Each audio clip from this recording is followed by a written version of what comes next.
Thank you for the opportunity to talk about my work, our work, the group I work with. I'm going to talk a little bit about digital medicine at scale, the last mile problem. So just a couple disclosures, none of which are relevant for this topic, fortunately. So just a little bit about myself. So a software developer turned physician. I am on staff here at the Brigham, and as well as the medical school and the Department of Biomedical Informatics, again, trained in internal medicine and clinical informatics, really interested in digital health, information security, data interoperability, machine learning. And my current non-clinical role, in addition to my research, is leading software product development for MGB personalized medicine, and still see patients here at the Brigham, as well as my research.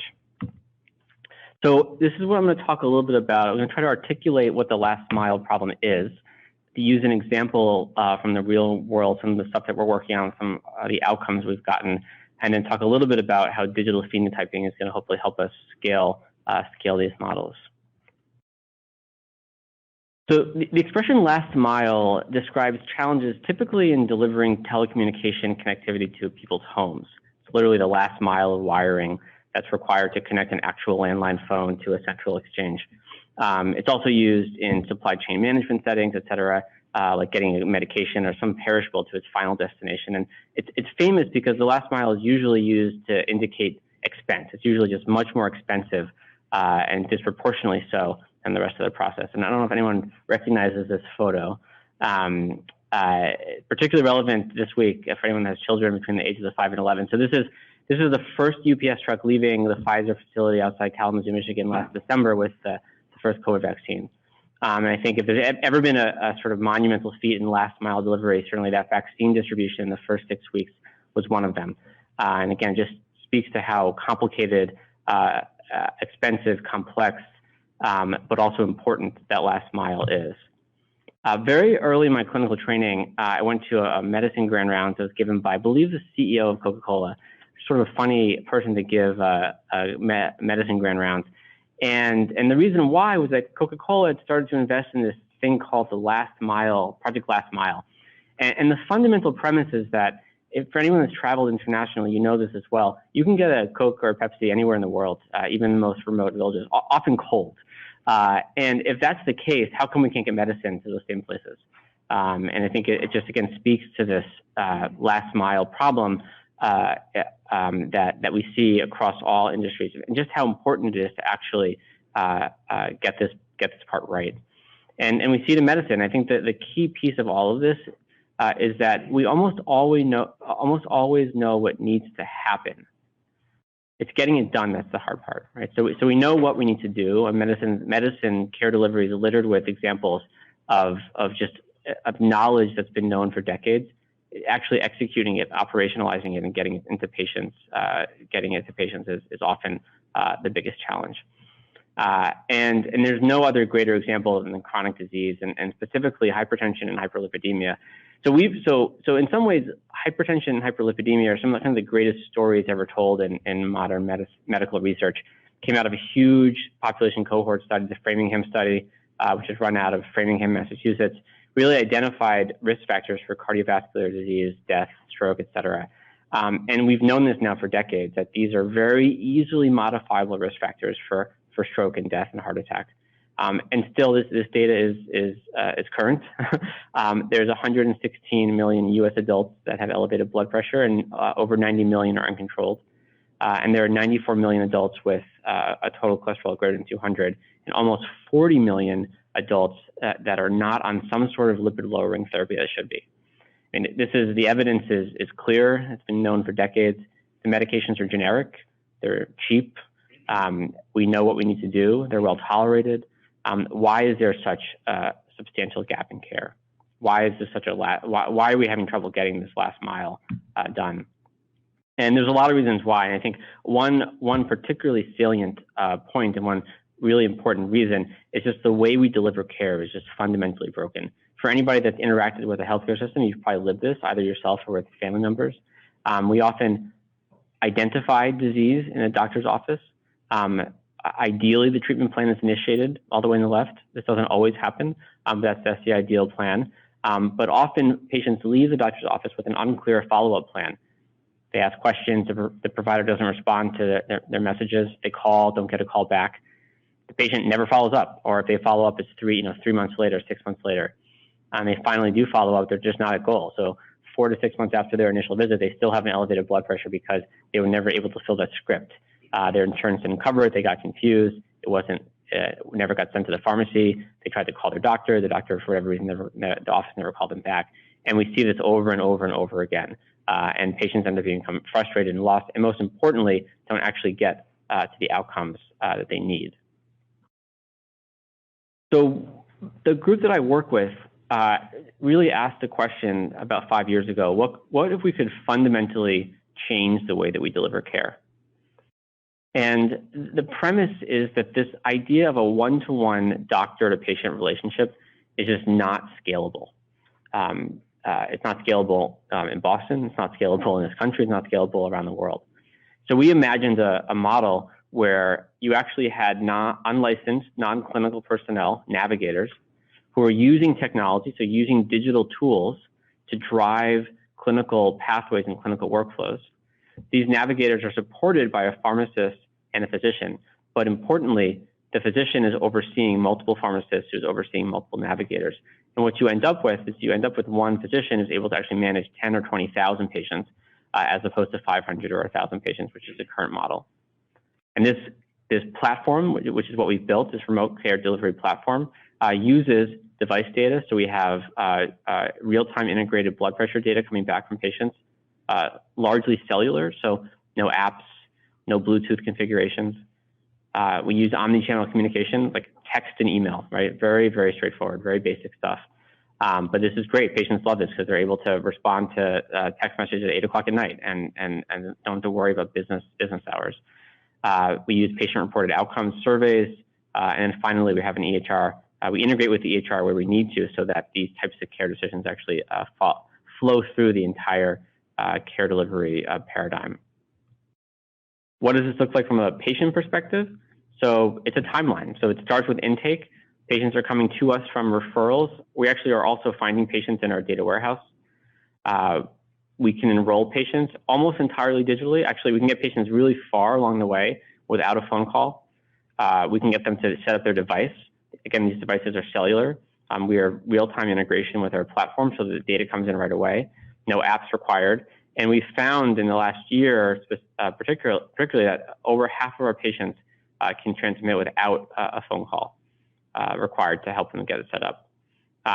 Importantly, let's highlight one more thing on this slide. There's I think a lot going on, but the daily out-of-bounds report. So this is a common complaint about this information ecosystem, right? The digital, all these RPM tools. And what are providers going to do with all this information, right? A primary care doctor doesn't want to see a blood glucose every day for all their patients. It's not sustainable. So we've built a mechanism so that every patient's blood pressure, every time a patient's blood pressure is greater than 190, we are told about it, the program is, and then we have our own nurse practitioner or physician who actually follows up with the patient. So it's taken out of the responsibility of the provider office, which really streamlines, first of all, the patient experience, but also patient safety. Not relying on that provider to get back to them. And then importantly, once the patient's at goal, once we've actually added medications or titrated their medications, or in some cases actually taken away medications, we re-engage with them every 6 months moving forward to make sure that they're still at goal. So we have demonstrated that this model can achieve pretty impressive outcomes. This is the paper that was published in Circulation over the winter. We've treated now about 10,000 patients. When this paper was written, it was about 5,000 patients. And we found that a mean change of a negative 24 reduction in LDL to bad cholesterol. We're actually able to get almost 2/3 of our patients on a lipid-lowering therapy. For anyone that's in the primary care space, you know how hard it is to start statins for patients. And similarly for blood pressure, we've shown a 30 millimeter mercury reduction in systolic blood pressure. And again, anyone that's in the primary care, any clinical space just knows how important, how impressive that is. And as you see below, this has been done without any visits, right? It's all asynchronous, all virtual. There's no visits in these workflows. So the last thing I just want to talk about quickly is phenotyping. So, and this is very much a work discovery and a work in progress, but we've demonstrated these outcomes over the last several years, but we want to actually scale and make this even more efficient and reduce the cost of the program even more. And to do that, we're actually starting to move towards digital phenotyping. We actually call it computational phenotyping, but it's the same basic idea. And we'll give two examples of where this is becoming really relevant. The first is around how we communicate with patients. So not really a clinical phenotype so much as it is more of a operational, but still very important. So it's really important that we connect with patients on their terms, what we call it. So this can mean SMS, phone. It could be in person for some patients. Again, we don't do that, but some patients do want to come in person, or even potentially WhatsApp. And we aren't doing that today, but certainly that's something that we're looking into. So the question is, what type of communication media is the patient most likely to respond to? What time of day, what message, right? Can we establish these phenotypes up front? This is really important for us because if we can figure that out computationally, we're more likely to actually get that patient to engage up front, get them into the program, and again, get them to goal. The second place that we're really starting to leverage phenotyping is around data curation. So as I mentioned, the fundamental kind of innovation in our program is that we have navigators who are actually managing patients. They're using technology, they're driving the workflow, they have pharmacists supporting them, but they actually are actually pushing patients along in their journey. And they spend a lot of time doing data curation. So even a simple question like, does a patient have diabetes, to a non-clinician is not so easy to figure out. There's nuance there. Do they have certain allergies or medication contraindications? So we are building out phenotypes that actually allow our navigators to not have to do this manually. They can actually capture that data they can actually, we can capture that data for them computationally so they don't have to actually go through and figure it out themselves. So this has a few benefits. So one, it seems like our algorithm is actually made more accurate than the navigator doing it. And as a result, the navigators actually will spend less time digging through EHR records, and we think ultimately this will lead to better care. And the first phenotype that we're going to be looking at is frailty. So frailty is really important for managing hypertension. Patients that are frail often, so first of all, frailty itself leads to worse outcomes, not surprisingly, sort of the counterpoint to activity and being outside. And it's well known that if you have hypertension and you're on antihypertensive medications, being frail can make it more likely you have a side effect to one of those medications. For example, you fall. So for patients that are frail in our program, we've actually modified the algorithm. We titrate the medication slower and actually have a higher blood pressure goal. But how do we know who's frail? Right? So sometimes it's obvious, right? They walk with a walker, they've been hospitalized 4 times, they just broke their hip. But it's obviously more nuanced than that. And it's not always easy to figure that out, right? So we have to ask the patient a bunch of questions. It's somewhat invasive. And often patients, they may answer the questions in a way that's not accurate because it's somewhat embarrassing. So we're actually actively working on a machine learning computational phenotype that would estimate the probability of frailty so that if that probability is high enough, our navigators would actually not even need to ask, right? And we can just adjust the treatment pathway for the patient and make it safer. So ultimately, what we're trying to do here is really take all of the knowledge that's been developed over the last, in some cases, 50 years, and deliver it to the last mile.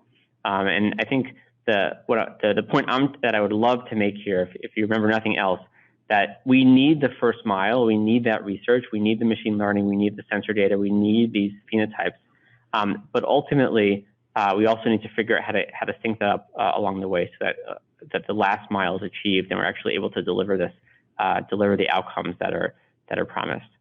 And how are we going to do that? So I think it's obviously very complicated. There's no silver bullet here. I think the plea that I would make here is that we need to integrate these tools into clinical workflow, into the clinical environment. Importantly, we need to study clinical outcomes, not just performance measures. We need to build evidence. We need high quality randomized trials in this space. We need to actually monitor our models over time. So if we build these phenotypes, we need to revalidate them at some cadence so that we know they're still accurate. Treatment paradigms change, data change, it's a well-known phenomenon. So we really need to figure out how to do that. And then finally, just recognizing that this is a really hard problem, right? It's not easy, and it requires not only the science and the digital tools, but multidisciplinary teams, strategic organizational focus from large healthcare systems such as Mass General Brigham, and then collaboration and consensus. That's it. Thank you, everyone.